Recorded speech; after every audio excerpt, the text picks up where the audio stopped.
Pinagtagpo pero hindi dinadana. Yan ang marahil ang isa sa pinakamasakit na mararanasan mo kapag nagmahal ka.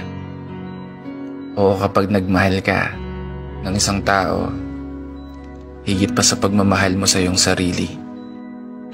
Pagmamahal na nauuwi sa maling pangyayari. Pagmamahal na sa bandang huli, hindi ikaw ang pinili. Kasi ano nga bang tunay na kahulugan ng salitang pagmamahal? Yan ba ay nakabase lamang sa kung gaano na kayo katagal? O baka yan ay nasusukat sa kung gaano nakalalim ang pinagsamahan yung parehong dinukal? Pagsasamang pinagbuklod ng mga pangako na sabay nahaharap sa altar. Isang pangako na balang araw ay magkahawak ang kamay at sabay na magpupugay at magpapalitan ng mga salitang pinagkaloob ng puong may kapal. Mga salitang mag-uugnay sa pagsasama, sa hirap man o ginhawa, sa pinakamaguluman o sa pinakamagandang mangyayari sa kwento ng bawat isa. Pero parang pangako na lang. Hanggang doon na lang. Kaso iba na eh. Kasi para saan pa yung salitang pagmamahal kung hindi ka na masaya? Hindi ka na yung dating kilala ko. Hindi ka na gaya nung umpisa. Hindi na ikaw yan eh. Hindi na kita kilala. Ibang-iba ka na. Pero mali. O baka dahil sadyang may iba ka na.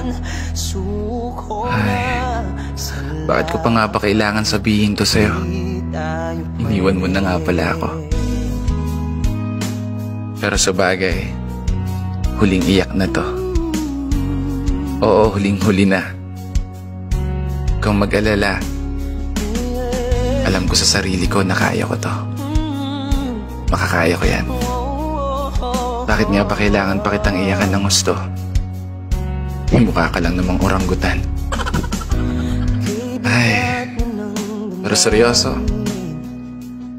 Bago ko tapusin tong mensahe na to, may gusto lang akong iwan. Sana palagi mong pakatatandaan. Ingatan mo yung bago mo Baka maumpog yan. Hindi, biro lang. Eto, seryoso na talaga.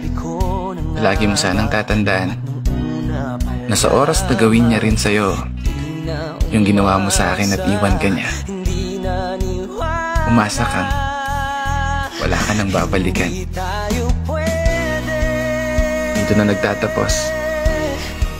Kaya isang pagpupugay para sa lahat ng mga tao na patuloy sumasabay sa hamon ng buhay. Ako nga po pala si Brother Matt at ito ang aking munting tula. Sana nagustuhan mo.